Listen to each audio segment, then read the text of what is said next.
we need to prove that the set of rational numbers is a countable set. When a set is said to be a countable set? If there is a mapping from the set of natural numbers to the required set, which needs to be a countable set, that is here the set of rational number.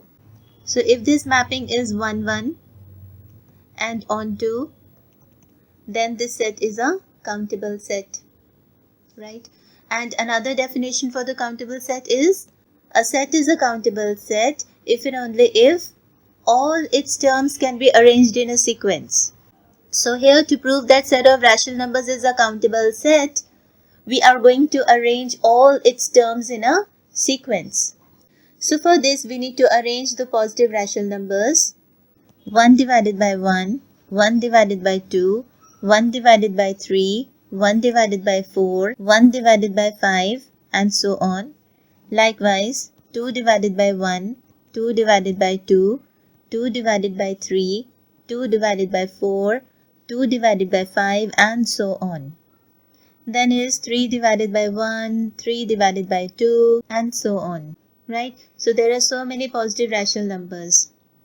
And let the arrangement of these positive rational numbers be as, from this rational number to this, and then from here to the second element of the first row, then moving to the third element of the first row, then going back to the second element of the second row and the first element of the third row, then moving downwards, and then from here to the second element of the third row, to the third element of the second row, to the fourth element of the first row, and then moving forward, and then to the fourth element of the second row, to the third element of the third row, to the second element of the second row, and so on.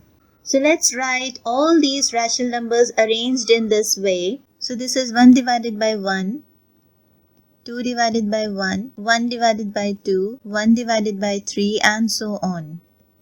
If we write the repeating numbers only once, if you notice here, this number is same as this number. Yes, this is nothing but your 1, and this is also 1.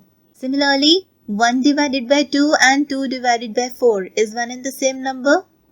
This is your 1 by 2, and this is also 1 by 2. Right? So we need to write the repeating numbers only once. So writing them as 1 divided by 1, 2 divided by 1, 1 divided by 2, 1 divided by 3, skipping this rational number, then is 3 divided by 1, 4 divided by 1, 3 divided by 2, 2 divided by 3, 1 divided by 4, 1 divided by 5, skipping this rational number, and so on. Right? Okay. Let's denote this number by R1, this number by R2, this number by R3, and so on. So here we are having the sequence of all positive rational numbers, right? But we also want to get the negative rational numbers as well, to have a complete set of rational numbers, and 0 is also missing here. So let's write now all the rational numbers, the positive rational numbers as R1, R2, R3, so on. The negative rational numbers as negative R1, negative R2, negative R3, also including 0, right? So let's write the set of rational numbers, that is 0, then R1, then negative R1, then is R2, then negative R2, then is R3 and negative R3, so on. Right? Let's take this 0 to be as R0. So writing R0 as 0. And now let's write all these rational numbers again.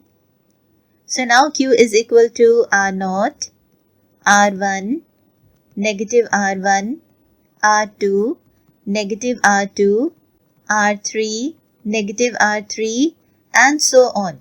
Right? Okay.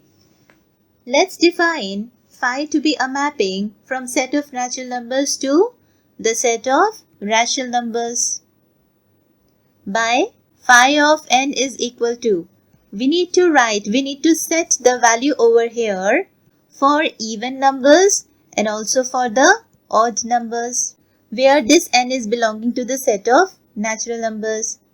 So let's define this phi. So phi of n is equal to, for n to be an even natural number, writing this as Rn by 2. So if I take n is equal to 2, I will be getting R1. For n is equal to 4, I will be getting R2, right? For n is equal to 6, I am getting R3. So for every even n, we are getting the positive rational numbers, right? Let's define phi of n to be negative of Rn minus 1 divided by 2 for odd natural numbers. If you put n equal to 3, what you get? Put n equal to 3 over here, we are getting negative R1. For n is equal to 5, we are getting negative R2. For n equal to 7, we are getting negative R3. So for even natural numbers, we are getting the positive rational numbers. For odd natural numbers, we are getting the negative rational numbers, right? And yes, for n equal to 1, we are getting R0. Because R0 is 0, so there is no need to write minus R0, right? Alright, so on defining this phi of n, what we are getting phi of n to be as, for n equal to 1, we are getting R0. For n equal to 2, we are getting R1. For n equal to 3, we are getting negative R1. For n equal to 4, we are getting R2. For n equal to 5, we are getting negative R2. For n equal to 6, we are getting R3. For n equal to 7, we are getting negative R3, and so on. So now all the terms of the set of rational numbers have been arranged in a sequence. So this phi of n is now a sequence. Now since all the terms